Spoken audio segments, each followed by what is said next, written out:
This episode is brought to you by Progressive Insurance. Do you ever find yourself playing the budgeting game? Well, with the Name Your Price tool from Progressive, you can find options that fit your budget and potentially lower your bills. Try it at progressive.com.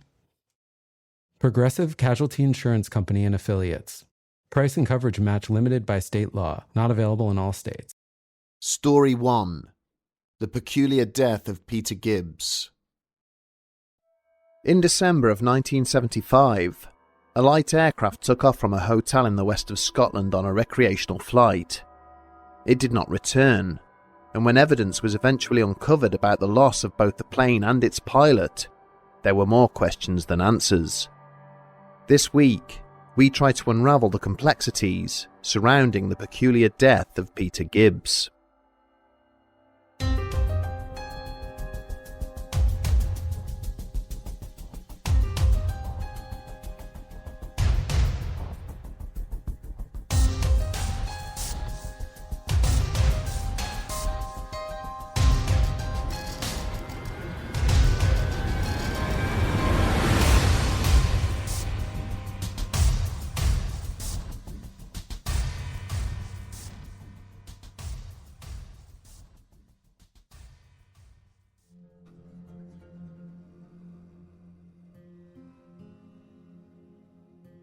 Between 1944 and 1945, pilots of the Royal Air Force's 41 Squadron participated in some of the most dangerous aerial engagements of World War II.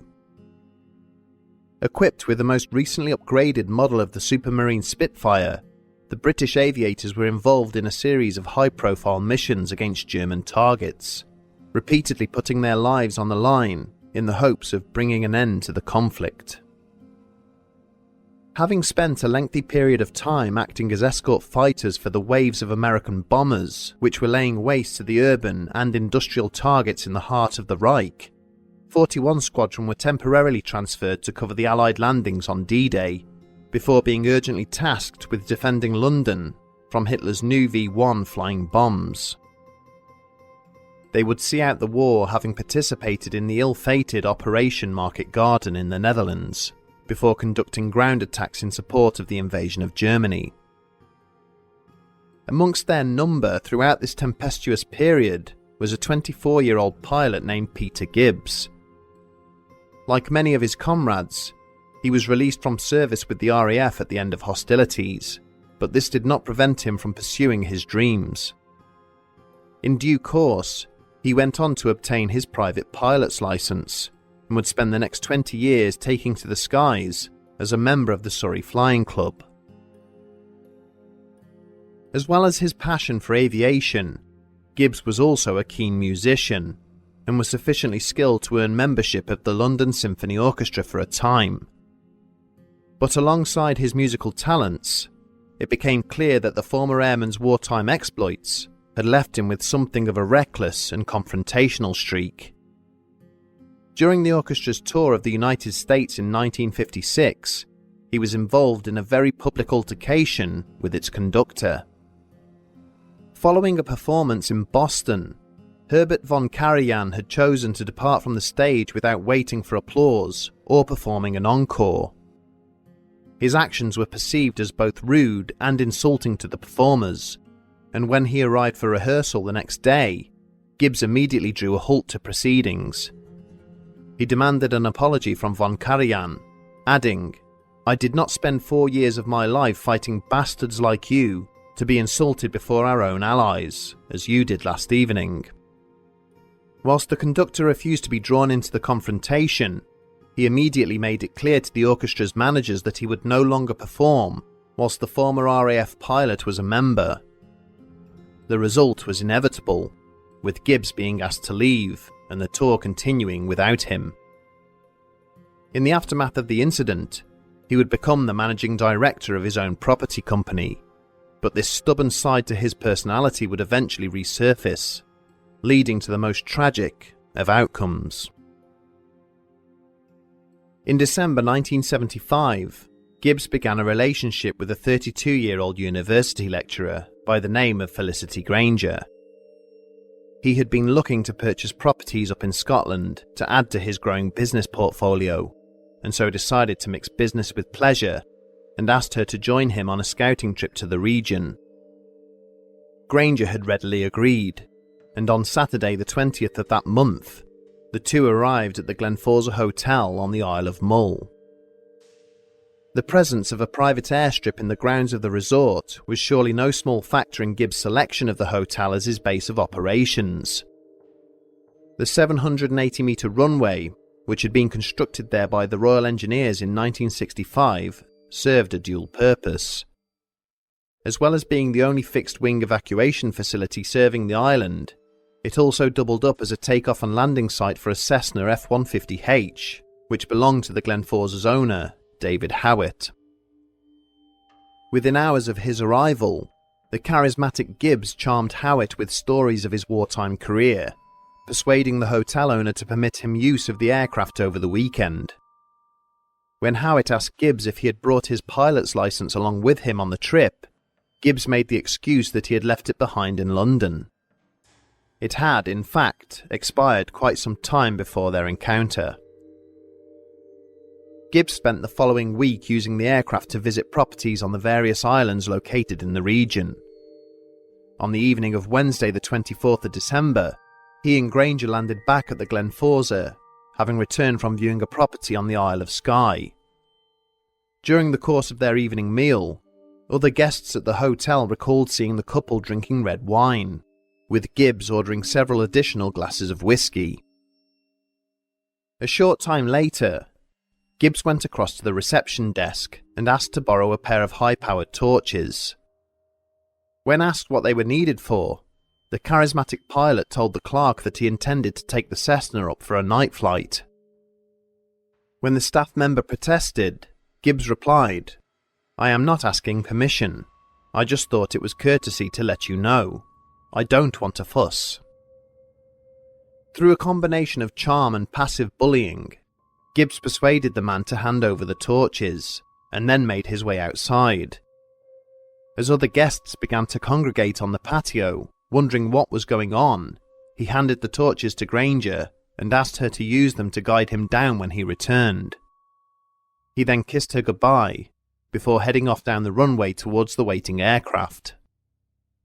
Minutes later, the onlookers heard the aeroplane's engine roar into life before it took off, disappearing over the tree line that marked the end of the unlit airstrip. As the sounds of the aircraft's engine faded away, Granger activated the two torches, shining the powerful beams up into the skies overhead. The staff on duty inside the hotel also took the liberty of turning off the lights in the bar to help the guests get a better view of the Cessna as it came back into land. 2 minutes gradually turned into 10, and then into a further 20, before Granger returned to the onlookers in a state of confusion. As fears grew that Gibbs may have become lost and ditched in the sea, all the hotel's lights were turned back on, and a number of guests set off in their cars to check the nearby coves and beaches. After it became clear that there was no trace of Gibbs or the Cessna, the authorities were called. Christmas Day dawned on the Isle of Mull, with helicopters from both the Royal Navy and Royal Air Force combing the waters around the island in search of the missing aircraft. As the day wore on, the weather conditions gradually deteriorated, with a heavy storm blanketing the region. Eventually, having found no trace of any wreckage, the search was called off. It would be another 4 long months before Gibbs was seen again. In April of 1976, a local shepherd named Donald McKinnon was moving his herd through the hills, approximately a mile north of the Glenforsa Hotel. Just up ahead, he could see a large larch tree which had apparently been toppled. As he came closer, he realized that there was something protruding from between the broken branches. It was the lifeless body of Peter Gibbs. The pilot's remains were wedged so firmly in the midst of the fallen tree that the attending police officers were forced to cut away several branches before they could release it. They were perplexed to find that it was in remarkably good condition, with few signs of decay and no obvious marks or injuries. Even more confusing The larch tree was within an area which had been searched repeatedly during the last few months. Of the Cessna itself there was no sign, and another decade would pass before it too was finally located. In September of 1986, a pair of divers found the aircraft sitting on the seabed, approximately half a mile off the coast of Oban. It was badly damaged, having lost a wing and most of its landing gear, with a large hole smashed in the windscreen.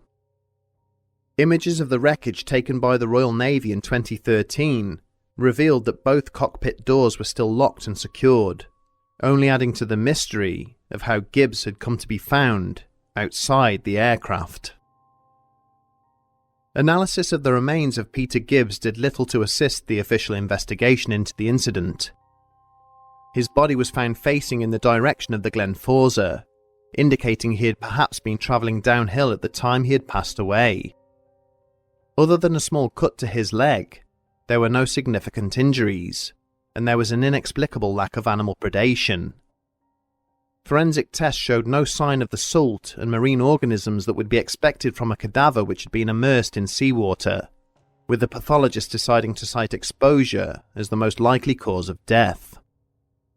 With the evidence indicating that he had not ditched in the water and then swum back to shore, it was suggested that Gibbs may have bailed out over dry land, and then passed away whilst making his way back to the hotel on foot. But the fact that the area had been repeatedly searched by the authorities and was situated on the daily routes of local farmers and shepherds raised the issue of why he had not been found during the 4 months that had elapsed since his disappearance. He was not wearing a parachute when he was found, and none have ever been located anywhere on the island in the years since the incident. The fact that the Cessna doors were subsequently found to be locked and secured also seems to detract from the idea that he had bailed out. The damage to the windscreen was almost certainly caused when the plane had impacted the water, so just how did he manage to exit the aircraft? The Cessna's final resting place only serves to add more confusion to the mystery, as Oban lies roughly 21 miles to the east of the Glen Forza Hotel. How had the doomed aircraft continued to fly for such a distance if Gibbs had been absent from the controls? And if he had been inside at the point of impact, why would he swim all the way back to the Isle of Mull instead of the mainland, which was much closer? And if that was the case, why was there no trace of marine biology on his body or clothing? Some commentators believe that the case is remarkably similar to the disappearance of Frederick Valentich off the coast of Melbourne in October of 1978. The Australian pilot was also flying a Cessna aircraft during a nighttime training flight and reported being pursued by an unidentified flying object. Radio operators then heard a mysterious metallic scraping sound before his transmission went dead. Neither he nor his aircraft were ever seen again. Some believe that Gibbs was targeted by extraterrestrial visitors, who encountered him flying in the skies above Western Scotland, and then somehow removed him from the aircraft. It is assumed that they then unceremoniously deposited his body back on the ground 4 months later. In reality, however, there are probably far more rational explanations. Fred Valentich was inexperienced and unqualified to be flying at the time of his disappearance, and despite his reports of a UFO in the vicinity, it has always been suggested that he in fact became disorientated and crashed.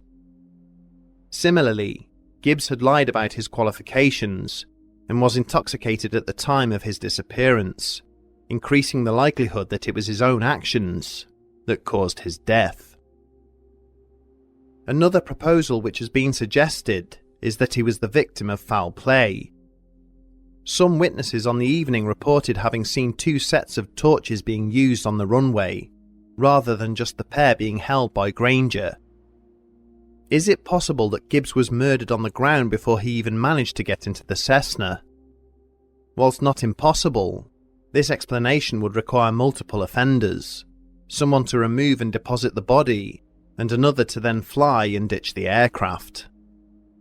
Some believe that Gibbs's killer or killers may have already been concealed inside the Cessna itself.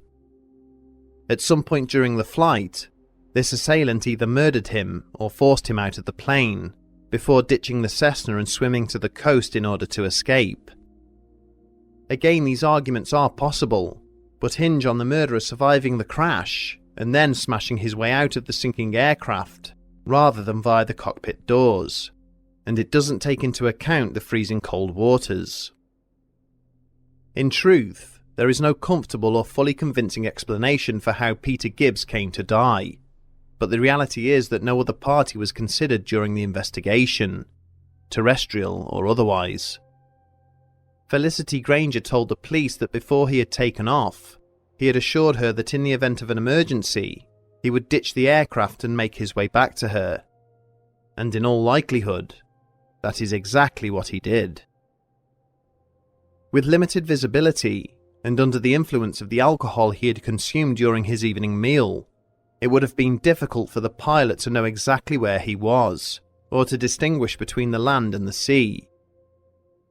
Having set the controls of the Cessna to continue on its way, it is possible that he flew low to the ground, bailing out over what he believed to be water, only to discover that he was still over dry land. Any parachute he had been wearing may have been discarded when he landed and blown off into the sea, but most likely he had not been wearing one, and in a twist of fate, the provider of his salvation might also have been the mechanism of his demise. The larch tree that cushioned his fall may have saved him from a sudden and horrific death, but simultaneously trapped him inside it. Hidden from view, he had died from exposure, only to be found when the tree collapsed several months later.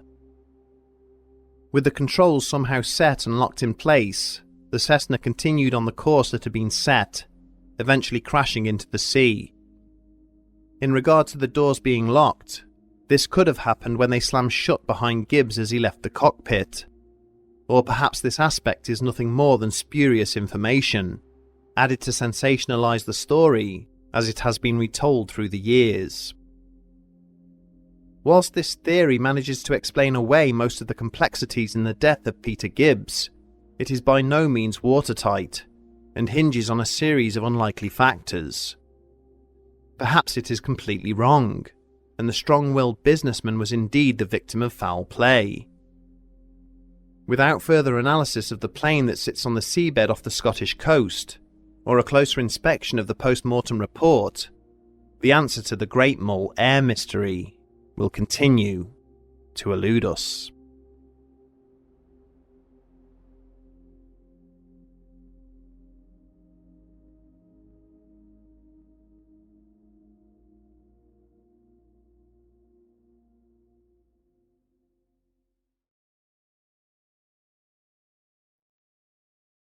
Story 2. The Plane in the Forest. This week on Bedtime Stories, we will be returning to Soviet-era Russia in order to delve deeper into a story originally referenced during a previous episode. That of a Cold War incident which allegedly resulted in the loss of a number of Soviet soldiers. A mystery known in smaller circles simply as the plane in the forest.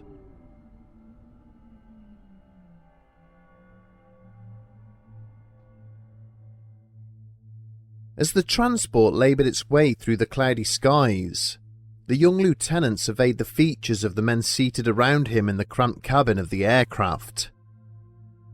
For all their training and varied experience from previous missions, here and there he could still detect faint traces of apprehension. Given the circumstances surrounding the orders they had been given that morning by the base commander, this was perhaps unsurprising.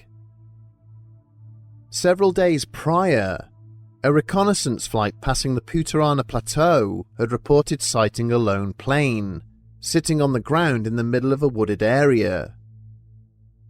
Upon their return to base, the flight's pilots had duly filed their report, which in due course had been matched to an internal bulletin relating to a missing military aircraft.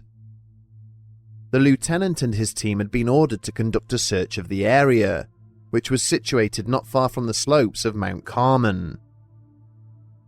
The paratroopers knew that the vast distance which lay between the crash site and their airbase represented the extreme operating range of the helicopter transporting them. there was little room for error within the mission parameters they had been given. If anything was to go wrong, they could well end up as isolated as the very target they had been ordered to investigate.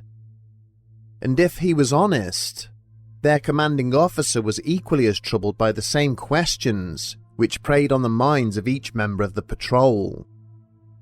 What was a military plane doing out in the middle of nowhere, far beyond the distance it should have been able to fly, having made an apparently impossible landing in the middle of a heavily wooded forest? And perhaps more importantly, what fate had befallen the men who had been inside it? In past episodes, we have examined various incidents in which ships and aircraft have vanished altogether in remote areas such as the Bermuda Triangle and the Great Lakes. These have included the unsolved disappearances of Flight 19, as well as the loss of the French minesweepers Inkerman and Cerise. In other installments, we have also explored instances in which planes and vessels have been discovered with their entire crews slain under somewhat inexplicable circumstances. The most famous example of this would be the discovery of the Orang Medan, a ship found floating in the middle of the Indian Ocean, with all souls aboard exhibiting signs which suggested they had been scared to death. Another such story was recounted during our Enemy Unknown episode, relating to the mysterious loss of an American B-52 and her crew at the height of the Vietnam War. On that occasion, a US Special Forces team was dispatched to a remote area of the conflict, following the discovery of the aircraft which had apparently been brought down there. When they arrived, they found the entire crew dead, having been dispatched in a brutal and unknown fashion. More perplexing was the fact that the gigantic plane was sitting perfectly upright, in between the tightly packed trees of a forest, with no explanation as to how it came to rest there. There was no damage to its fuselage or landing gear, or any of the trees which were still standing around it. It was as though the huge plane had been vertically lowered to the ground by an unknown force. During our retelling of this mystery, we went on to draw parallels with a similar report alleged to have taken place in Russia during the Cold War, in which a transport plane had been located in mysterious circumstances. We had nothing much to go on with regards to the details, but in the aftermath of that episode, we were later contacted by a subscriber from Russia, who stated that they had heard about the incident in question when they were younger.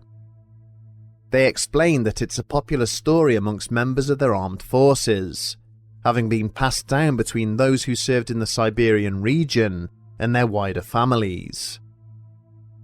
We have since received emails from another subscriber who now resides in the United States, but whose family was originally from Russia, confirming the details of the tale. It's a mystery which remains unanswered to this day, having played out in one of the most remote and inhospitable corners of the Soviet Union. The story goes that during the summer of 1961, a paratroop officer based at Valak Airfield was unexpectedly summoned to see the base commander. He was given orders to select a team of his men who would then be flown out to a far-flung region of the Siberian landscape on a search and rescue mission. Whilst en route to the location, as he had briefed his squad, the young officer had been perplexed at how any aircraft could have ended up in such an isolated area, well away from established flight paths. Several hours later, he and his team had been deposited on open ground, adjacent to an area of dense woodland, their pilots informing them that this was as close to their destination as they could safely land. It would take a further hour of meandering between varying densities of sprawling pines and spruces before they would finally reach their objective.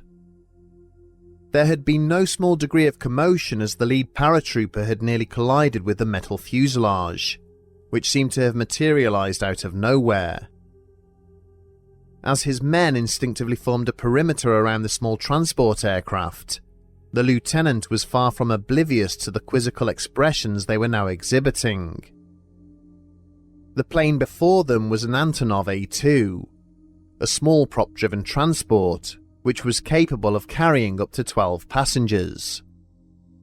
It was painted in military colours and was sat upright on the forest floor, perfectly intact as though patiently waiting to commence the return journey back to its base.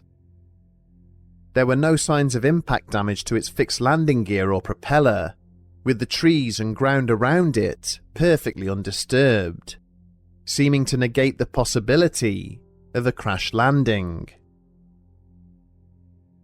Motioning for one of the NCOs to join him, the lieutenant moved tentatively towards the plane, struggling to come to terms with what they had discovered.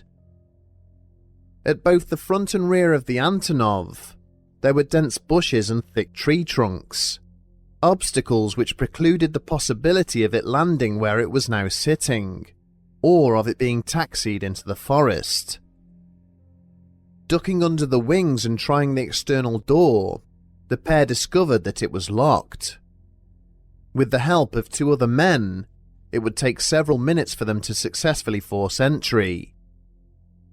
Cautiously filtering into the main cabin, they found there was nobody aboard, and no signs that anything untoward had taken place. In the cockpit, the controls were set as if the plane was still in flight, as opposed to preparing to land.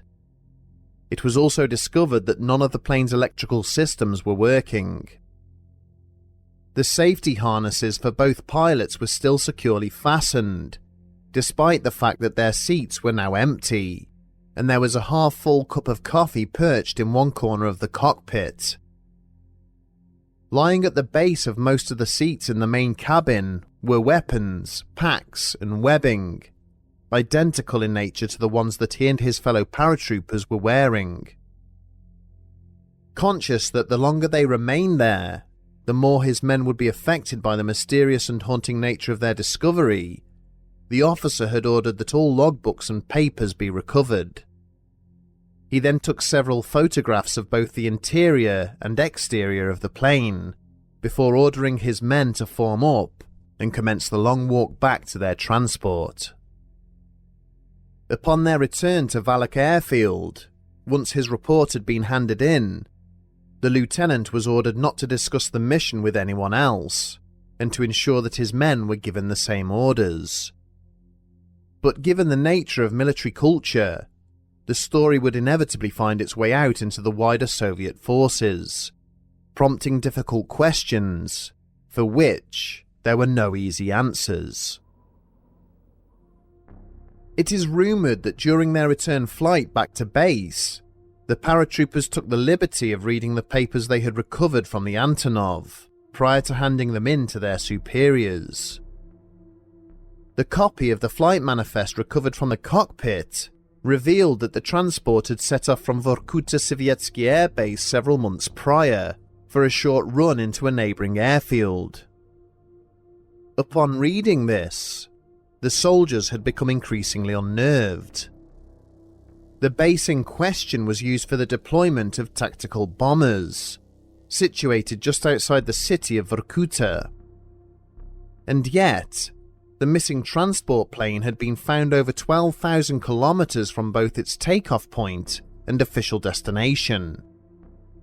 Not only was this well outside of its maximum operating range, meaning that it would not be able to survive any return journey due to a lack of fuel, but it was also situated nowhere near any other Soviet military facility. In simple terms, the plane should not have been able to get as far as it had, and would have stood no hope of being able to land anywhere safely. In addition to this, the document made no reference to the flight having contained any passengers, raising awkward questions as to why equipment and weaponry typical of a paratrooper detachment had been found aboard it. The manner in which the Antonov had been discovered also made little sense, resting perfectly intact on the ground, as if it had descended vertically from the sky above. There was no sign that there had been any disturbance or struggle aboard it, with safety belts engaged and equipment resting close to hand in readiness if it was required. It almost seemed to the rescue team as if some mysterious force had somehow removed the crew and passengers from the aircraft in mid-flight, before gently lowering it to the ground. In the decades that followed, members of the team would make a number of discreet inquiries into the matter, usually when they encountered other soldiers who had served at the Vorkuta Air Base. But such discussions would only ever elicit two forms of reply: that the servicemen they were talking to had no knowledge of the matter, or they were politely informed that they were asking dangerous questions. As a result, only whispers of what transpired were heard outside of Russia. In the years since, the story has been disseminated to small Russian communities outside of the military, and a number of theories have been put forward as to what might have transpired. Perhaps unsurprisingly, the one seized upon by those who have chosen to discuss the matter in a public forum is that the crew was subject to an alien abduction. Supporters of this theory speculate that the Antonov was taken under extraterrestrial control, the plane's crew and passengers being removed mid-flight before it was then deposited in a far-off location by their abductors. It is argued that this is why the missing men had not had time to remove their safety harnesses, apparently disappearing from inside a locked and secure cabin. It also might explain how the incident had clearly occurred whilst the aircraft was in mid-flight, but was then safely lowered to the ground amidst a packed forest, sustaining no apparent damage. Reports of incidents in which vehicles and their crews appear to have suffered a rapid and inexplicable misfortune are to be found elsewhere across the globe. In 1917, the three-masted schooner Zabrina was discovered adrift off the coast of France. Her hull was still packed full of the valuable coal she had been tasked to deliver, but there wasn't a soul aboard. The galley table had been laid out ready for breakfast, and the ship's logbook and papers were lying open on the captain's desk. But of her 23-man crew, there was no sign. In October of 1955, a merchant vessel named the MV Joyita was found in the South Pacific, with all 25 of her crew and passengers missing, despite the ship's caulk reinforcement rendering her unsinkable. Other commentators have shied away from the idea of extraterrestrial involvement, citing the secretive and unaccountable attitude of the Soviet military towards weapons development. They believe this incident may be yet another example of Soviet armed forces conducting illicit experiments, with little regard for the safety of the soldiers involved in such projects. There is strong evidence that outside of the official narrative regarding the Soviet space program, numerous astronauts were successfully launched into orbit, only to die during their mission, their bodies still drifting lifelessly through space. The secrecy surrounding the incidents which would take place at Dyatlov Pass have also been attributed to military experiments, as well as more disturbing stories such as the infamous Soviet sleep experiment. Despite the latter being widely cited as a creepypasta, it is not beyond all possibility that there is a kernel of truth to it. Is it possible that the Antonov may have been carrying a technology which resulted in the loss of its occupants, or that it was subject to some form of portal or projected field, which resulted in the disappearance of its crew? There is, of course, a far more rational explanation for what took place, and this is that the incident is merely the military equivalent of an urban legend. It may well be that a search and rescue team was indeed dispatched to Mount Carmel, and did locate a downed aircraft there, one which had no valid reason to be where it was found, with the crew no longer present. The AN-2 remains one of Russia's most mass-produced aircraft, largely due to the impressive technical capabilities it possessed for its time. It had no apparent stall speed, meaning that in some circumstances, the pilot may have been able to idle and glide much further than its operational range. It was also capable of taking off and landing over very short distances, meaning that a talented operator could well have crash-landed it in woods, resulting in minimal damage. Stranded in the middle of nowhere, and with little hope of rescue, it isn't unreasonable to imagine that the plane's occupants might have set off into the Siberian tundra, perhaps never to be seen again. Elements of the story, such as the plane being impossibly sandwiched between trees, the crew's safety harnesses being engaged, and the controls being rigged for flight rather than landing, may well have been embellishments added over the years in order to add more intrigue. With the passage of time, details of the more clandestine events during the Cold War continue to slowly filter into the public domain. It is hoped that one day, answers to questions such as the fate of the Idsel woman and the death of Commander Lionel Crabb may yet become clear. And along with them, the truth surrounding the loss of an Antonov transport plane amidst the wild and untamed Siberian landscape.